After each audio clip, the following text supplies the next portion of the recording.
the truth. You can't handle the truth.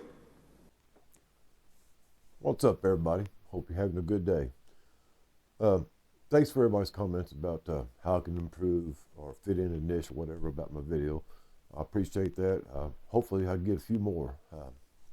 Seems like everybody kind of likes the live stream. But as far as my presentation style, this off-the-cuff thing I do, ad-lib or whatever you want to call it, seems to work with everybody. Y'all kind of enjoy that. So I'm going to move more towards doing a few live streams more often and see how that goes. But anyway, let's talk about today.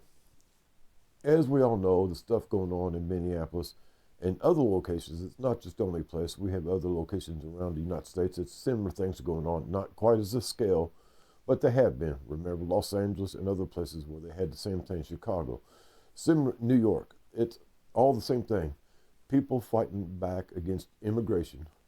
We can go about why they're doing it, who's behind it and all that stuff. We've kind of got an idea.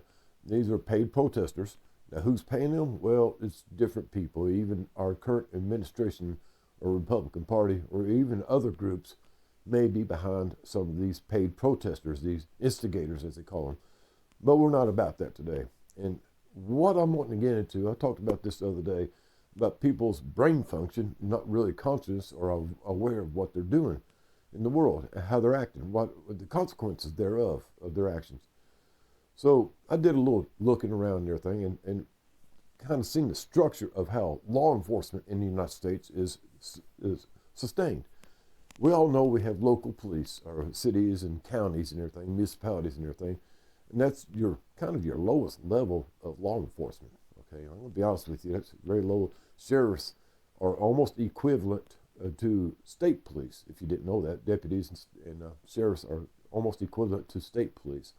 They're in the next step up from your local law enforcement, which I said is the cities and municipalities. So they're the next step up, and of course then we have the state police.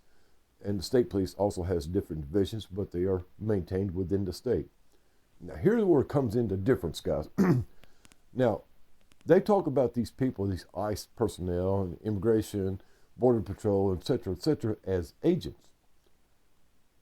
Well, that's a misnomer, all right? They're calling them by the wrong name. They are agents because they work for an agency, just like police departments work for a law enforcement agency. So these federal officers are actually federal law enforcement officials. They're not local police or anything like that. And if you look at the structure, the hierarchy structure of this, they in fact their authority supersedes any state's authority, including the governors or the mayor or anybody else. And they have the full authority of all other police departments in their actions, including defense or reactions to situations. And that's the problem, guys. Everybody's going around here and calling them agents like they're not supposed to be doing law enforcement jobs. And if you look up and then look it up and everything, these immigration, border patrol, all these other, ICE agents, if you want to call them, ICE personnel, even your marshal service, your federal marshals, are law enforcement.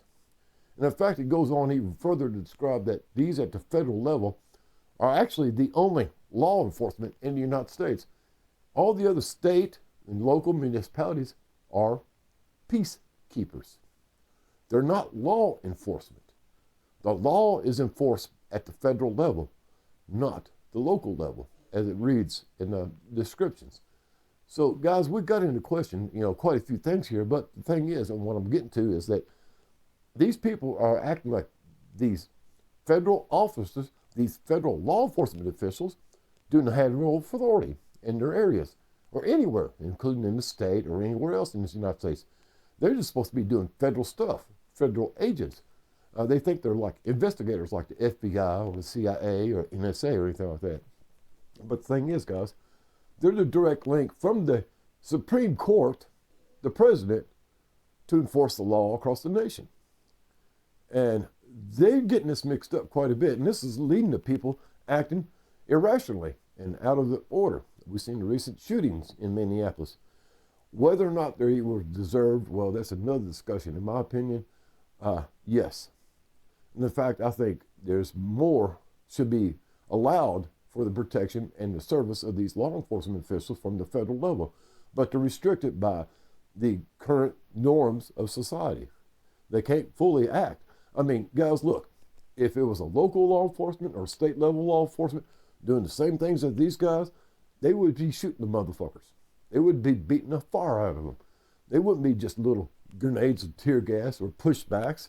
They'd be beating the hell out of them and putting them in jail. So that blows my mind that these people, these protesters, are acting like the federal level law enforcement don't have no authority. When in fact they have more authority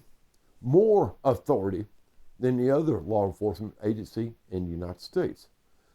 So we have a cognitive dissonance, as I put it the other day, in these people that are protesting, that it's okay because they're not really law enforcement. But the fact is, they're super cops. Y'all, we've heard the term about super cops. Well, the federal law enforcement agencies are what we would consider super cops. Their authority bounds within the borders of the United States, from coast to coast, from north to south, including Alaska and Hawaii. So while they say they don't have no authority there, the fact is they have more authority to be there than damn near anybody else. So with these people acting like there's no consequences, are very irrational. In fact, they're mentally ill. And we need to consider these people like this that think this, and all force that their actions are not culpable, not accountable, and they can do anything they want. Well, they're mentally ill. And we need to focus on this and consider these people mentally deranged, insane, because that's exactly what they are. Anyway, that's about it for right now, guys. I'm going to come back later on. I've ordered me a new camera. It'll be here tomorrow. It's a little bit better quality than this one, so who knows. Anyway, y'all have a good day, and as always, guys, reach out and do something nice for somebody, even if it's sending a text message of love and encouragement or just checking in on somebody. But do something nice for somebody today, because again, the butterfly effect spreads all over the world, and something nice begins and creates something else nice. Later, Tater.